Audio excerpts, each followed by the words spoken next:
శ్రీకాకుళం జిల్లాలో రాజకీయ ఉద్రిక్తత నెలకొంది. మాజీ మంత్రి సిద్దిలి అప్పలరాజును పోలీసులు హౌస్ అరెస్ట్ చేశారు. ఆయన నివాసం వద్ద పోలీసులు బందోబస్తు ఏర్పాటు చేశారు.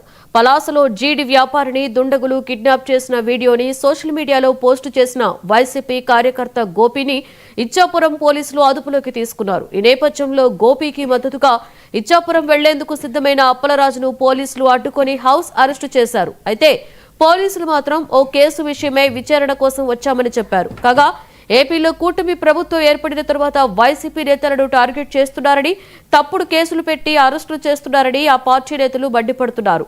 సంబంధం లేని కేసుల్లోనూ వైసీపీ నేతలను కార్యకర్తలను అరెస్టు చేసి వేధిస్తున్నారని ఆరోపిస్తున్నారు.